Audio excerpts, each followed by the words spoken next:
So hello and welcome. इस video में हम बात करने वाले हैं एरेज के बारे में। एरेज होती क्यों है, यूज़ क्यों करते हैं, और इसके बहुत सारे चीज़ें हम पढ़ेंगे और क्यों होते हैं, कैसे होते हैं सब। सो स्टार्ट करते हैं, एरे होता क्यों है। सो बेसिकली मैं बताऊं, एरे इसलिए यूज़ किया जाता है ताकि हम मल्टीपल वैल्यूज़ को एक जगह एक वेरिएबल के अंदर स्टोर कर सकें। क्या मतलब, आपके कहने का क्या मतलब है। सपोज करो मुझे 10 लोगों का नाम डिक्लेयर करना है, वेरिएबल बनाना है। तो क्या मैं 10 लोगों का अलग अलग नाम बनाऊंगा या फिर कुछ अलग तरीका है।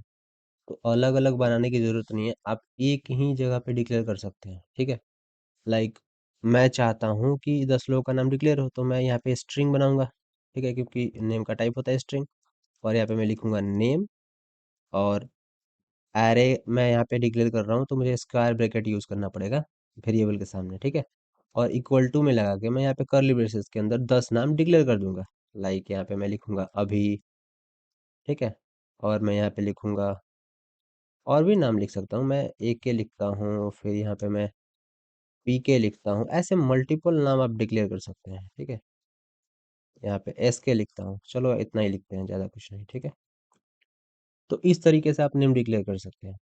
तो क्या ये ऐसे ही चलता है? हाँ, ऐसे ही चलता है। लेकिन अगर मैं चाहूँ कि एक लिमिटेड एक फीचर होता है एरे का कि ये लिमिटेड होता है। लाइक आप आपको इसको पहले से डिक्लेयर करना पड़ता है कि ये भाई इतने ही वेरिएबल्स हैं। देखो यहाँ पे क्या हो रहा है कि हमने स्ट्रिंग डिक्लेयर किया और नेम हमने वेरिएबल का नाम रख दिया। ठीक है, और एरे बना दिया इसको। लेकिन हम इंस्टेंटली यहीं पे इसका डिक्लेरेशन कर दे रहे हैं जब वेरिएबल डिक्लेयर हो रहा है तो। ठीक है, लेकिन असाइनमेंट जब यहाँ पे हो रहा है तो ये ऑटोमेटिक डिटेक्ट कर ले रहा है कि इसके अंदर कितने वेरिएबल्स हैं। ठीक है, लाइक फर्स्ट सेकंड थर्ड, चार को यहाँ पे वैल्यू रखा गया है। ठीक है, तो ये ऑटोमेटिक यहाँ पे 4 लिख ले रहा है। ठीक है, कोई दिक्कत नहीं। लेकिन वही अगर इस वैल्यू को मैं यहाँ से हटाऊं, सपोज मैं इसको यहाँ पे एक्स कर देता हूँ, और नीचे आके मैं असाइनमेंट करूँ यहाँ पे, तो अब देखना ये क्या बोलेगा। कहेगा कि नहीं भाई, ऐसा कुछ नहीं होता हमारे यहाँ, आप इसको। अभी देखो ये यहाँ पे एरर देने लगा और कह रहा है भाई ऐसा कुछ नहीं हो सकता हमारे यहाँ। क्यों भाई? नॉर्मल वेरिएबल्स में तो हम पहले डिक्लेयर करते हैं फिर असाइनमेंट कर सकते हैं। यहाँ पे भी कर सकते हैं, बशर्ते आपको यहाँ पे डिक्लेयर करना पड़ेगा वैल्यू की इसका साइज क्या है। ठीक है, और जैसे साइज आपको पता चल जाएगा, आप यहाँ पे ये कर सकते हैं। ठीक है, तो इस तरीके से ये होता है। लेकिन हम क्या चाहते हैं कि भाई जरूरी थोड़ी ना कि हम नीचे आके डिक्लेयर करें। हम क्यों करें, हम यहीं पे कर सकते हैं। तो जरूरी थोड़ी ना कि हम नीचे आए, और यहाँ पे आके हम इजिली कर सकते हैं। अगर आप यहीं पे कर रहे हैं तो यहाँ पे आपको साइज देने की ज़रूरत नहीं, कोई दिक्कत नहीं है। आप नीचे आओ, और इसको एक्सेस करना चाहते हैं तो सिंपल बात है, आपको सी आउट लिखो। आपको यहाँ पे लिखना पड़ेगा अपने एरे का नाम, और करली ब्रेसेस सॉरी स्क्वायर ब्रैकेट के अंदर आपको पोजीशन बताना होगा, किस पोजीशन पे आप कौन सा वैल्यू एक्सेस करना चाहते हैं। सपोज मैं अभी एक्सेस करना चाहता हूँ तो मुझे 0 लिखना पड़ेगा, क्योंकि एरे का इंडेक्सिंग 0 से स्टार्ट होता है। ठीक है, और वही एक एक्सेस करना चाहता हूँ तो 1 लिखना पड़ेगा। ठीक है, यहाँ पे तो ये रहा। इस तरीके से एक्सेस कर सकते हैं। अगर मैं चाहूँ मॉडिफाई करना, तो क्या मैं मॉडिफाई कर सकता हूँ?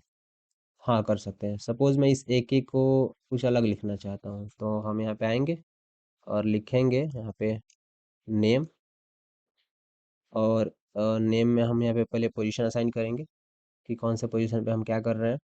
तो हमें सेकंड पोजीशन पे कुछ ऑपरेशन परफॉर्म करना है, तो हम यहाँ पे 1 लिखेंगे, क्योंकि यहाँ पे 0 से स्टार्ट होता है, 0 और फिर ये 1। भले आपको ये सेकंड दिख रहा है, लेकिन एरे में होता है 0 से स्टार्ट होता है, तो 0 फिर ये 1। तो 1 वाले पोजीशन को हमें बदलना है, हम इक्वल टू लिखेंगे और यहाँ पे कुछ भी वैल्यू असाइन कर देंगे। सपोज मैं यहाँ पे आनंद लिखता हूँ। ठीक है, और बस हो गया। तो ये हमें वैल्यू चेंज मिलेगा, हमें एक के नहीं याद देखने को मिलेगा। ठीक है, तो अब यहाँ पे 2 क्यों लिखा है, 1 लिखो। अब देखो हमारे पास आंसर क्या आना चाहिए, अभी और एक के। आपको ऐसा लग रहा है, लेकिन हमारे पास आंसर क्या आएगा, अभी और आनंद। अब देखो यहाँ पे अभी और आनंद आंसर है, क्योंकि हमने इसको मॉडिफाई कर दिया। तो मॉडिफाई कैसे करना है, एरे डिक्लेयर कैसे करना है, और इसको एक्सेस कैसे करना है, ये पता चल गया। एक डाउट और आ रहा होगा आपके मन में कि अगर यहाँ पे 10-15 वेरिएबल्स हो तो क्या हम ऐसे सी आउट सी आउट सी आउट करके सबको एक्सेस करेंगे? नहीं, ऐसा नहीं है। आप लूप्स का यूज कर सकते हैं और लूप्स के थ्रू एक्सेस कर सकते हैं। मैंने यहाँ पे लिखा भी होगा, देखो C plus plus array and loops. और लूप्स का यूज कैसे करेंगे हम इसमें बताता हूँ। एक फोर लूप लिखेंगे, उससे पहले लेंथ के बारे में आप जान लेते हैं, लेंथ कैसे फाइंड करना है। जैसे आपको यहाँ पे 4 दिख रहे हैं, तो ये तो नॉर्मल सी छोटा सा एरे है, तो आपको पता चल गया कि 4 एलिमेंट्स है, कोई दिक्कत। लेकिन अगर बड़ा एरे हो तो हम क्या करेंगे, उसके लिए एक वेरिएबल अलग से डिक्लेयर करेंगे जिसका नाम होगा हम लेंथ, या फिर कुछ भी रख सकते हैं, अपने ऊपर है। और यहाँ पे साइज ऑफ का हम यूज करेंगे। साइज ऑफ एक फंक्शन है जो हमें साइज दे देता है किसी भी वेरिएबल का। और यहाँ पे लिखेंगे नेम। ठीक है, तो नेम का हमको साइज मिल गया। लेकिन ये साइज एक्चुअली लेट क्यों मैंने लिखा है, यहाँ पे मुझे इंट लिखना पड़ेगा। मैं यहाँ पे जेएस कहाँ से घुसा रहा हूँ, तो साइज ऑफ है, और इसके अंदर नेम का हमको साइज पता चल जाएगा। ठीक है, लेकिन ये ऐसा होगा कि यहाँ पे 4 वेरिएबल्स है ना, तो 4 लिख देता हूँ मैं यहाँ पे। 4 वेरिएबल्स है, तो 4 और 4 में मल्टीप्लाई होगा, क्योंकि एक यहाँ पे जो वैल्यू है उसका साइज कितना है, 4 बाइट है। ठीक है, मेरे सिस्टम के अंदर मुझे पता है 64 बिट है इसलिए, लेकिन किसी का 32 बिट है, किसी का कुछ और है, उस हिसाब से मल्टीप्लाई होगा। यहाँ पे 4 बिट एक हमारा वेरिएबल वैल्यू का साइज है, तो 4 और 4 में मल्टीप्लाई होगा तो 16 हो जाएगा। तो इसका साइज आएगा 16, लेकिन एक्चुअल साइज क्या है हम लोगों का, 4 ही है। ठीक है, साइज अरे में कितने वैल्यूज हैं, 4 है। तो हम क्या करेंगे, इसको डिवाइड कर देंगे साइज ऑफ से, किसके साइज ऑफ से, नेम के ही साइज ऑफ से। लेकिन हमें यहाँ पे एक और ट्रिक लगाना पड़ेगा, हम यहाँ पे पहली एक वैल्यू लेंगे और उसको उससे डिवाइड करेंगे। ठीक है, हम यहाँ पे ये भी कर सकते थे, सीधा ये ना लिख करके हम यहाँ पे 4 लिख देते। तो क्या ये सही तरीका है? हाँ, अभी के लिए तो इससे आंसर हमारा आ जाएगा। लेकिन अगर जैसे सिस्टम किसी का अलग हो, किसी का 32 बिट हो, किसी का 64 हो, तो उसमें फिर प्रॉब्लम आती है, फिर दिक्कत आने लगता है। तो हमें सेफ तरीका यूज़ करना है। हम इसी के एक वैल्यू से इसके पूरे वैल्यू के साइज को डिवाइड करेंगे, तो हमको एक हमारा एरे का एक्चुअल साइज पता चल जाएगा। ठीक है, तो अब अगर यहाँ पे लेंथ में यहाँ पे सी आउट आपको करा के देखूँ, तो आपको पता चलेगा कि लेंथ का वैल्यू क्या है। ठीक है, देखो 4 आ गया आंसर, तो इससे पता चलता है कि हाँ लेंथ हमारा आ रहा है। चलो अब हम सीखते हैं कि फोर लूप कैसे लगाना है। तो फोर लिखेंगे और यहाँ पे एक वैल्यू डिक्लेयर करेंगे आई। ठीक है, और हम यहाँ पे कंडीशन लिखेंगे कि आई का वैल्यू हमेशा लेस देन लेंथ होना चाहिए। ठीक है, और आई को हम प्लस प्लस करा देंगे। सिंपल सी बात है, फोर लूप आपने पढ़ा है आई गेस, लास्ट वीडियो में मैंने बताया भी था। और यहाँ पे सी आउट लिखिए, और हमारा जो एरे है उसका हम वैल्यू एक्सेस करना चाहते हैं, और आई के साथ एक्सेस करने का मतलब क्या है, ये लूप रन होगा हमारे पास जितना भी लेंथ का हमारा साइज है उतने टाइम, यानी 4 बार रन होगा। तो पहले बार आएगा तो 0 आएगा, तो 0 पोजीशन पे जो भी हमारा एलिमेंट होगा वो मिल जाएगा अभी।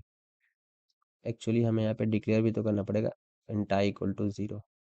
ठीक है, और उसके बाद फिर से हमारा लूप एक बार रन होगा, और फिर से ये इसका वैल्यू बढ़ जाएगा, 1 हो जाएगा। तो फिर एरे के फर्स्ट पोजीशन पे जो वैल्यू होगा, लाइक एक है जो मॉडिफाई होके आनंद हो गया, तो आनंद हमको आंसर में मिलेगा।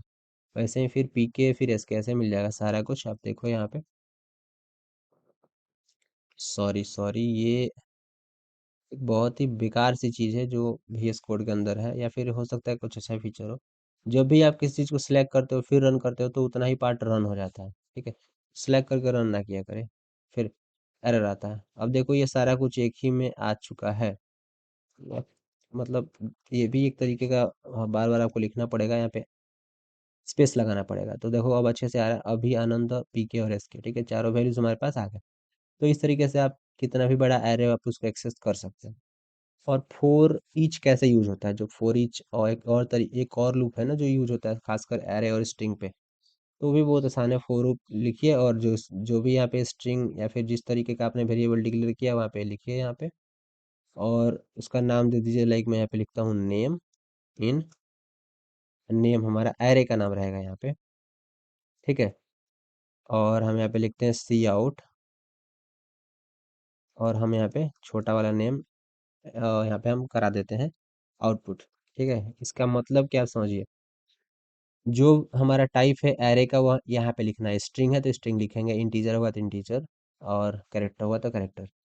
यहाँ पे हम एक अपना लोकल वेरिएबल डिक्लेयर करेंगे जो इस फोर ईच लूप का है। ठीक है, और ये हमारा एरे का नाम यहाँ पे रहेगा। ठीक है, तो एरे का नाम यहाँ पे डालने से होगा ये कि एरे के अंदर जितने भी एलिमेंट्स है एक एक करके इस वेरिएबल के अंदर आ जाएंगे। छोटा वाला नेम दिख रहा है इसके अंदर, और फिर ये वेरिएबल हम यहाँ पे प्रिंट करा रहे हैं, बस इतना ही है। और इस लूप को हम यहाँ पे करते हैं कमेंट, ताकि इस वाले लूप का, फॉर ईच लूप का आंसर हमको देखने को मिले। अगर मैं रन करूँ तो सेम आंसर आने वाला है, कोई दिक्कत है नहीं। लेकिन हाँ ये करा सकते हैं कि बस हो गया, मतलब ज़्यादा कुछ नहीं है, बस फोर ईच लूप यही है और इसके थ्रू कर सकते हैं, ठीक है। और अगर मैं बात करूँ अब एक रियल लाइफ एग्जांपल की, तो आपको एक ये खुद से करना है, डू इट योर सेल्फ है, मैं दे रहा हूँ। और आपको करना क्या, एक वेरिएबल डिक्लेयर करना, एरे। एरे एक डिक्लेयर करिए, कितना भी लेंथ हो सकता है, कोई दिक्कत नहीं। फिर इसका लेंथ फाइंड करिए, अभी लेंथ फाइंड करना मैंने बताया। फिर आप एक लूप यूज़ करिए और उसके अंदर एक सम वेरिएबल के अंदर आप उसका सम लीजिए, मतलब जो एरे हो, ये इंटीजर वैल्यूज का एरे डिक्लेयर करना होगा। फिर आपको डिक्लेयर एरे ऑफ नंबर, या फिर इंट में लिख देता हूँ, ठीक है। और उसका सम निकालिए, सम निकालने के बाद फिर एवरेज निकालिए। एवरेज कैसे निकलता है, जितना हमारा सम होगा और जितना हमारा लेंथ होगा उसको डिवाइड कर दीजिएगा तो एवरेज निकल जाएगा। फिर एवरेज को प्रिंट कराइए, ठीक है। तो ये आपका डू इट योर सेल्फ है, करिए, जितना प्रैक्टिस करिएगा उतना ही आपके लिए बेहतरीन होगा। आई होप एरे का ये बेसिक था, और इतना तो आपको पता लग ही गया होगा एरे के बाकी सारे काम, ठीक है। कुछ इनबिल्ट फंक्शन आते हैं जो हम आगे पढ़ेंगे जब हम डेटा स्ट्रक्चर डीप डाइव करेंगे तब, ठीक है। सो फिलहाल के लिए इतना जानना जरूरी था, जो मैंने बता दिया, ठीक है। So thank you.